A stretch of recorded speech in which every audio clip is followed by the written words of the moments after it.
Good morning, everyone. As a 16-year-old secondary student, I prosper my Sundays with extracurricular activities to gain fulfilling experiences as I am doing now. However, I've always had this habit of asking myself, what would I be doing 10 years ago? This thought intrigues me so much that every time it pops up, I would sit in deep ponder until eventually I lose track of time. One thing that I find in common in most of my scenarios was that I always had my favorite stuffed toy around me, whatever I'm doing. Then this huge wave of warmth would strike me, the same comfort, the same relief I felt hugging it as a child. Now, I am a person of nostalgia, so please allow me the honor of brightening your busy Sunday morning with some imaginative remnants. Try to picture me as the voice of your most beloved childhood toy. Am I a toy car, or a teddy bear, or a Barbie doll? Whatever I am, I was your favorite, so let me tell you the story of my life. I remember the way your chubby hands held me with care, the joyous gleam in your eyes when they settled on me. You were an innocent child playing with their favorite toy, when little things in life brought you immense joy. I recall how you brought me to bed, to breakfast, to dinner, and even to your school show and tell. You changed my fate by choosing me out of all the others in the toy shop. I was the apple of your eye, and it was my utmost honor.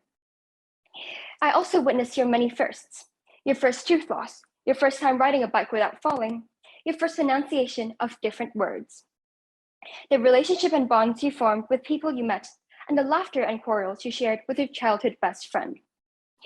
I was there to share your felicities, to shelter you from the atrocities. I was a part of your identity. But unfortunately, as you matured, the attention you gave me decreased significantly. Paperwork and essays took our time away.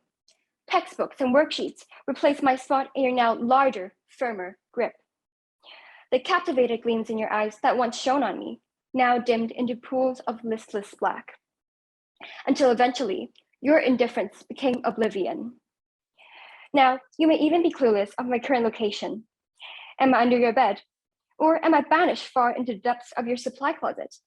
Or even worse, am I sitting in a landfill somewhere, waiting for my torment?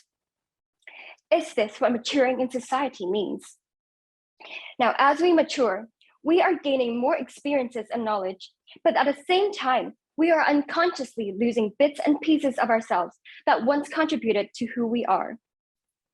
Like a forgotten toy, we fail to see the need and purposes of qualities that we once possessed as children, the simple satisfaction we attain from little things in life, the bliss of playing, the need to rest. Adulthood may be inevitable, but just because society associates it with the losing of a child's innocence doesn't mean that it's justified, and it definitely doesn't mean that it's healthy. So now, I am here to remind you of your power to change it. Instead of casting your favorite childhood toy aside, you can choose to hold on to it, like how you keep love letters.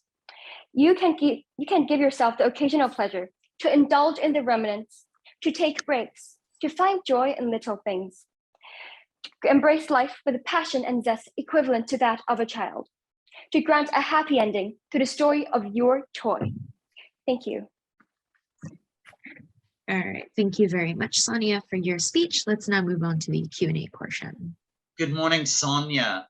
How do you think Hong Kong can help, especially small children, enjoy toys more? So thank you, sir, for your question. Personally, I think Hong Kong can do a lot better to help children, especially young children, to enjoy toys more. Because I've been on a website recently for research, and Hong Kong's stress levels for young children is the top 3 in the globe.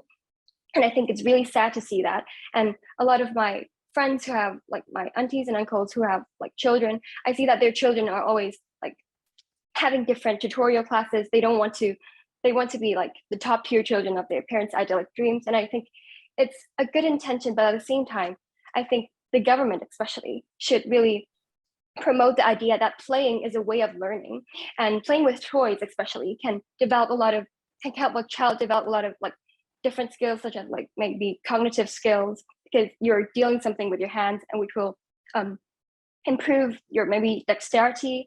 And I think it's really important that adults recognize this before like giving the idea to a child to influence them. And I really hope that Hong Kong, especially government and schools, would like do something about it to promote the importance of play. Thank you. Thank you. You've given me food for thought.